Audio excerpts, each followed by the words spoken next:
Well, here in America, it's Super Bowl Sunday. Unless you're outside of America and you still want to watch the big game, it's happening everywhere, I guess. And if you don't know what the Super Bowl is, it's the final championship game in the National Football League in the United States of America. So to give you a rundown on American football, if you're not aware, is every game has 4 quarters in it. And after the second quarter, there is some type of break. And in the Super Bowl, there's something called the halftime show. And the halftime show has been a thing ever since the very first Super Bowl happened on January 15th, 1967. And to be festive and a part of what's happening in the world, I figured I would go over every single halftime show. Just kind of mentioned who performed, what happened, and my own memories of watching it growing up in the 90s as a kid and still watching it today, and sometimes being very disappointed. Most of the time being very disappointed because most of the times they'd have acts that would play that I really didn't care about. There's a lot of people that don't ever watch football, but they will watch the Super Bowl. For one, the commercials, because there's always big budgets for commercials for the Super Bowl. That's one reason.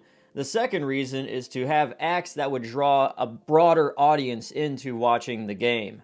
Alright, so we're starting with Super Bowl number one, which basically had a marching band play. Now, if you're not a big super fan of marching bands, then you're probably not going to be a fan of the very first 20 Super Bowl halftime shows here. Super Bowl II, all they had was the Grambling State University Marching Band. Super Bowl III, they had the Florida A&M University Band and the Miami Area High School bands play. And then we get into Super Bowl IV, which had a bunch of different jazz players along with the Southern University Marching Band. Super Bowl V, they had the Southeast Missouri Marching Band play, along with Anita Bryant and Up With People do some type of performance. Super Bowl number 6, they had Ella Fitzgerald, Carol Channing, and then they had military drill teams and other performers like that play.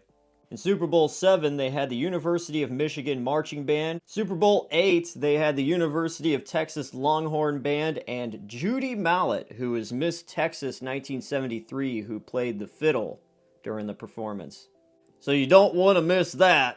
Super Bowl IX, they had Duke Ellington's son, Mercer Ellington, and the Grambling State University Marching Band perform. Super Bowl X, they had an organization called Up With People, which is a non-profit organization that does all kinds of performances. Super Bowl XI, they had the Walt Disney Company produce the halftime show, and it had the Los Angeles Unified All-City Band with the New Musketeers and an audience card stunt. So if you don't know what a card stunt is, it's like everybody in a big section of the stadium holds these cards up and they flip them, and all of the cards that everyone's holding makes some type of words or an image or something like that. So that's probably the first cool halftime show that I would actually want to go back and watch.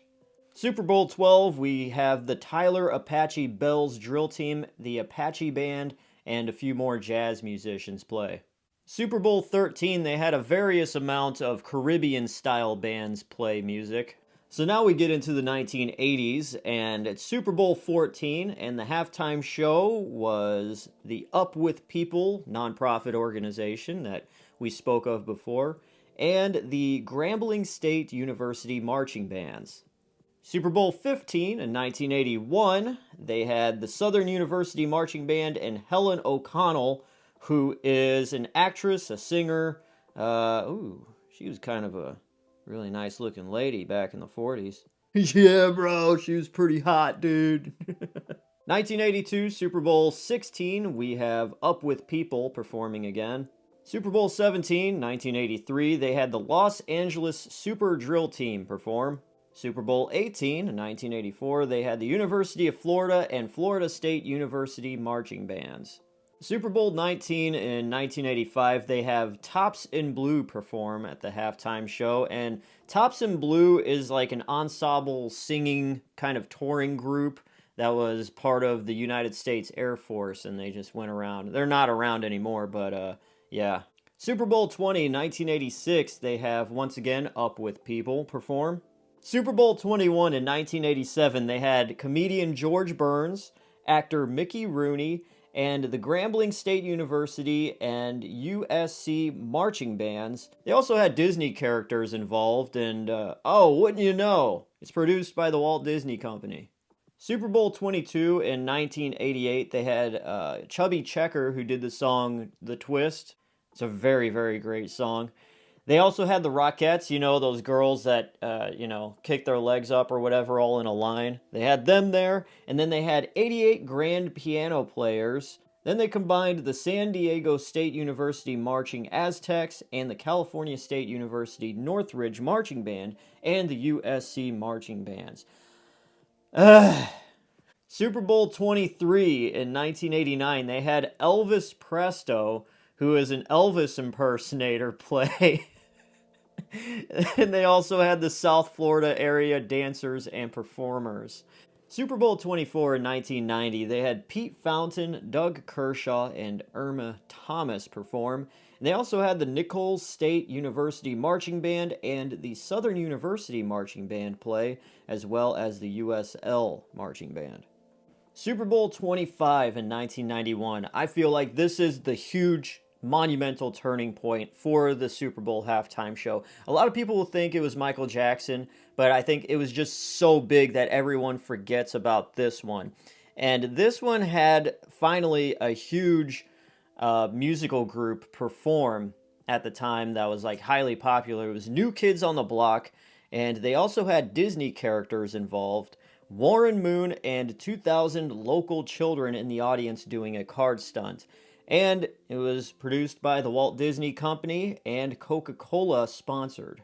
Super Bowl 26 in 1992, they had singer Gloria Estefan perform, as well as Brian Boitano, who is an Olympic figure skater, and Dorothy Hamill, who is also a skater. Now, why figure skaters? Well, this was 1992, and it was a salute to the Winter Olympics. They also had members of the 1980 U.S. Olympic hockey team, as well as the University of Minnesota marching band perform. Super Bowl 27, 1993, and this is the big one. This is when Michael Jackson performed a lot of his big hits and really completely changed the Super Bowl halftime show to what it wound up being to this day.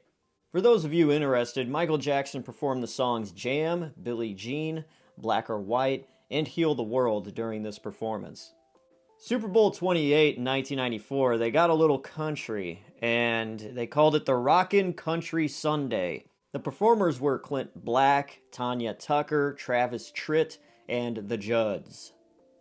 Super Bowl 29 in 1995, it was produced by the Walt Disney Company, and this whole theme was to promote their new ride at Disneyland called the Indiana Jones and the Temple of the Forbidden Eye. This halftime show had the singer Patti LaBelle, and they also had Indiana Jones and Marion Ravenwood show up. They had Teddy Pendergrass, Tony Bennett, and the Miami Sound Machine, which is a band. Super Bowl 30 in 1996, they had Diana Ross perform, and she performed quite a bit of songs all on her own. Super Bowl 31 in 1997, they had the Blues Brothers perform, which includes Dan Aykroyd and John Goodman. And then they also had ZZ Top and James Brown play as well. And I just think that's a really cool lineup. I mean, they had ZZ Top play Tush and Legs.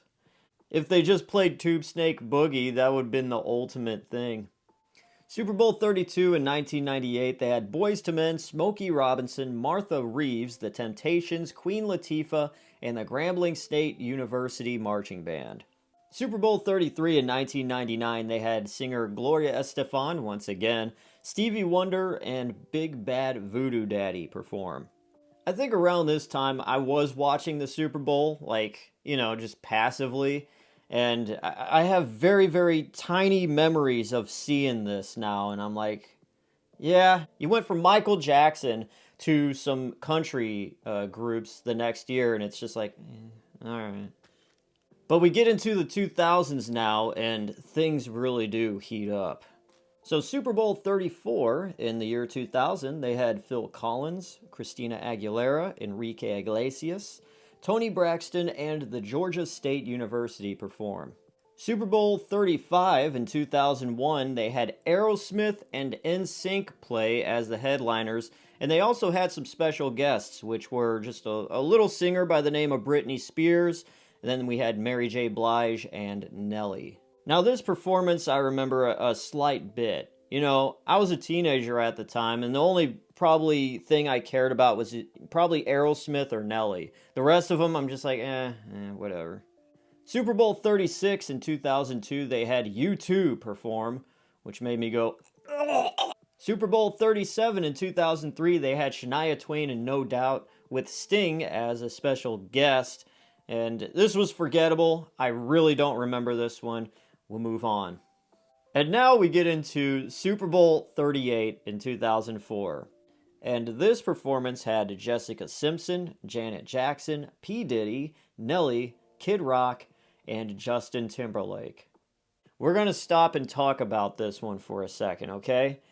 This is probably the first halftime show that I watched, like, from start to finish. Not passively, just completely glued to the TV. It was because I was excited Kid Rock was playing. Now, I like Kid Rock from the 90s. I don't like his country stuff now. But, you know, his stuff as a rapper and then, like, the rock rap, I love that. That is peak Kid Rock. But still, I wanted to watch him play. And during this whole jam-packed halftime show, it looked like the camera was just going around in a circle, at least how I remember. It was just a big whirlwind of seeing all these songs being played 30 seconds apiece. It finally got to Kid Rock, and he was wearing like a American flag, like a t-shirt. There was a little bit of controversy about that. I heard some people were complaining about that. I really don't think it was that big of a deal. But the biggest deal that happened was at the very end of the show, Justin Timberlake was performing his song Rock Your Body with Janet Jackson. And at the very end, he has the line, "Gonna have you naked by the end of this song." And when he's doing this, he puts his arm around Janet Jackson and rips open whatever blouse or jacket she had and exposed her breast and her nipple. But here's the thing. The nipple had this weird starfish octopus thing around it. Like this jewelry that I guess you wear for your nip. I don't understand it. Apparently, this was a wardrobe malfunction. That's what they called it after the fact. Okay, so apparently it's a jewelry called a nipple shield, and it's to accentuate a nipple piercing. And it was actually a sun-shaped thing. I'm just going off of memory here. I haven't rewatched it. But apparently, this was the most rewatched moment in TiVo history. Now, I would have much rather seen Jessica Simpson be in that situation, but whatever. Anyways, moving on. So Super Bowl 39 in 2005, they had Paul McCartney play. Oh, yay! And then Super Bowl 40 in 2006, they had the Rolling Stones play. Oh, yay! Super Bowl 41 in 2007, they had Prince play, which was cool.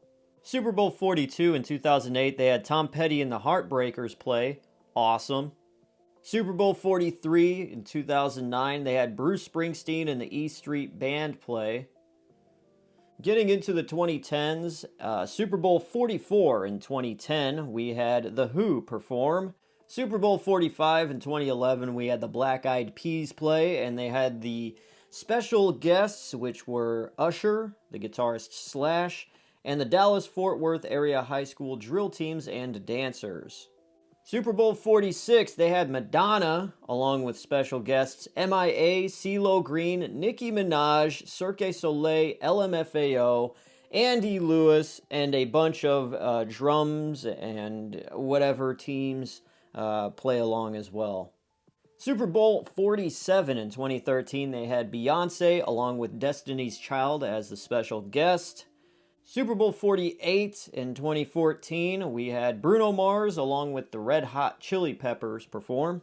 Super Bowl 49 in 2015, we had Katy Perry along with Lenny Kravitz and Missy Elliott perform. And this is with the whole shark dance thing, and one of the sharks wasn't in rhythm and was just doing its own thing. And there was kind of a big controversy about that. Then we get to Super Bowl 50 in 2016, which had Coldplay, Beyonce, Bruno Mars and Mark Ronson perform. Super Bowl 51 in 2017, we have Lady Gaga taking care of everything.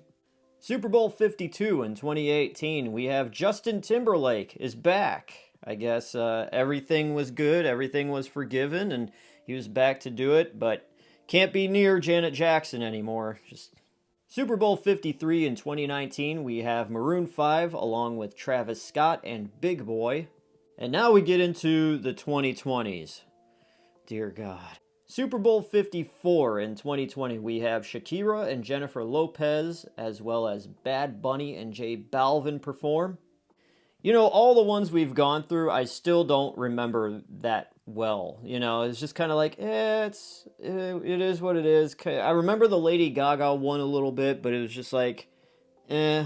Super Bowl 55 in 2021, we have The Weeknd play, which was actually decent. I liked that one. It wasn't bad. Super Bowl 56 in 2022, we had Dr. Dre, Snoop Dogg, Eminem, Mary J. Blige, Kendrick Lamar, 50 Cent, and I watched this halftime show, and I was left with okay, you had all of the ingredients that are very high quality, but you threw it all into a big bowl, and you just made some inedible goulash.